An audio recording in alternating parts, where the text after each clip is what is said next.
Harry Potter book, Harry Potter and the Half-Blood Prince, book number 6, and it was so fun. I think Harry must have felt very, very happy when Professor Dumbledore came to pick him up from the Dursleys, which is Harry's only family left now, which he hates. And then when he returned to Hogwarts, he got a potions book, but it said that the potions book belonged to the Half-Blood Prince, and so Harry was very, very, very curious, but he did not get to find out who it was, and so he just kept using it, saying the Half-Blood Prince was good, but Hermione kept being like, throw that book away and just use your book. And I think she might have been right. But then Harry kept using it, and he came, and then there were lots of spells written on the books too, along with the things that could make the potion better. He got top grades in potions, and so he used one of the spells on Ron. He meant to use it on the clock, but it mistargeted and hit Ron, and that spell was Levicorpus, and Ron was dangling in the air by his ankles, and Harry had saw his dad use that spell on Snape inside Snape's penmancy, and so I think it would have been normal that he got suspicious then, but actually he did not get suspicious. He was just like, did this book belong to my dad? Oh my gosh. And yeah, and so he also found another spell in the book, and he used it on Malfoy because he said for enemies, and then it was Sectosomia, I think, or Sectosophia, or I don't know, but I know it started with Sec, and then Malfoy started bleeding like crazy, and so then Professor Snape came and gave Harry detention, and he said to Harry to show him all of his books, and so he borrowed Ron's book and hid his book in the room of requirement, which is a room where things that you would really like to appear really do appear. And so he hid it in the room of requirements and got it to Professor Snape. But then when he looked at the potions book, he was like, why doesn't it say your name on it, but why does it say Runil Wartsef? Ron's quill was from a joke shop, and so it was misfunctioning, and that quill kept writing his name Runil Wartsef, and so Harry said that it was his nickname, but Snape gave him detention, which got him to miss the next Quidditch match. But then he had won a lucky potion, Liquid Luck, at his potions class, and he pretended to put it in Ron's goblet, and so the Quidditch was a success, actually. And so I think Ron really did think that Harry put it in there, so I think he did better. But then Harry told him in the end, and he was so surprised. And so Harry kept having meetings with Professor Dumbledore too, the headmaster of the school, and he kept watching memories of Voldemort, and Voldemort's childhood when he was Tom Riddle.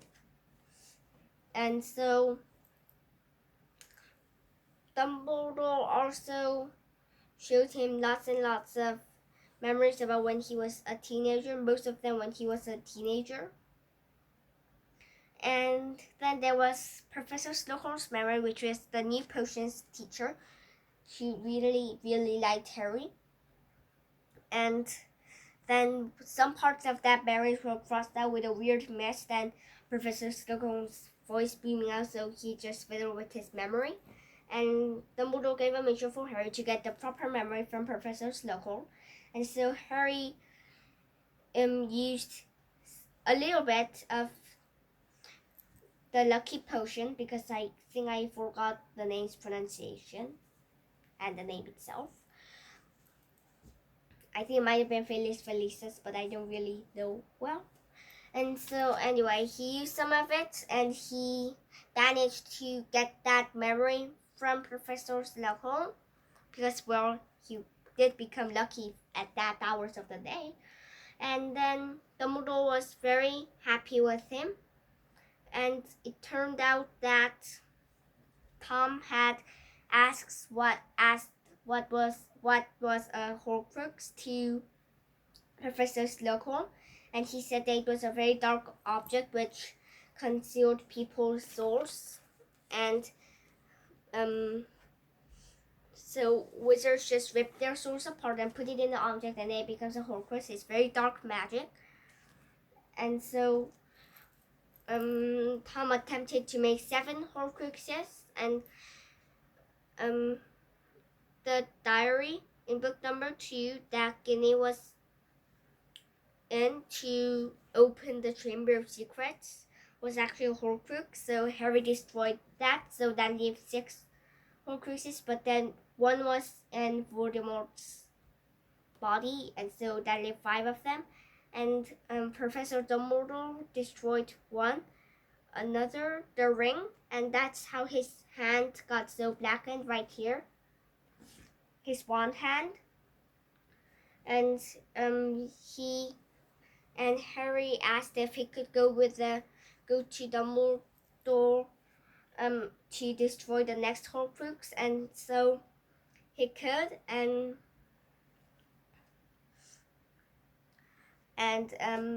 they found Slytherin's locket, but on the way, Slytherin's locket was a Horcrux, but on the way, they had to ride a boat, and Dumbledore advised not to touch the water. And then after they crossed the water, they went to an island where there was a green potion. It's this one here that Dumbledore had to drink all of it to get the Horcrux, and so he drank it, but then he started to suffer, but Harry had to urge him on. And so after he drank it, there was that Horcrux, and then Dumbledore asked for some water, and so Harry just touched the water in the lake and gave it to Professor Dumbledore. But then dead bodies started coming out. I think they're infrared dead bodies controlled by dark wizards, and so Harry kept using some spells that was not any use, and so Dumbledore had to help him by using some fire, because they don't like light and warmth, and that's exactly what fire is. And so then the infrared was away, but then Dumbledore became very, very weak because of that potion. And so when they came to Hogwarts and saw the dark mark over it, which is a mark that Death Eaters leave behind whenever they murder somebody, well, they had to go to their rescue, and lots of people were hurt, but not a lot of them were killed, or maybe none of them, or I don't know. But then, well, Harry had been suspecting for the whole year that Draco Malfoy was up to something. Draco Malfoy and Professor Snape is his enemy, the 2 of them. That's why Harry calls Professor Dumbledore Sir, but Professor Snape just Snape. And so Harry was actually right. Draco Malfoy was a Death Eater, and he brought lots of other Death Eaters to school, and so that's why the dark mark was hovering over the school. It was actually a trap. Nobody had been killed, but then after that, Voldemort had actually set a mission to kill Dumbledore on Draco Malfoy, but Malfoy couldn't do it. Even though he cornered Dumbledore, I think he couldn't do it because Dumbledore had been his teacher and he had stood up for him. So Professor Snape did it instead. It turned out that he was still a Death Eater, because he was once a Death Eater, but then he returned to their side, but then actually he had just been a spy. So he killed Professor Dumbledore, and so Harry was actually very sad, but then also Beryl was hurt too, which is Ron's brother, and he was actually attacked by a werewolf who had attacked Lupin too. The werewolf's name is Greyback, and so he had to go to the hospital wing. Madame Pomfrey, the hospital wing teacher, said that he might have the scars forever, and Fleur wanted to marry him, but her mind still didn't change after he turned ugly. So Mrs. Weasley was actually very touched, because she did not know that Fleur was like that. She thought that Fleur was just attracted to Bill because he was so handsome. Fleur was one of the Big Sabaton's champions in book number 4, Harry Potter and the Goblet of Fire. And so Mrs. Weasley let them marry each other.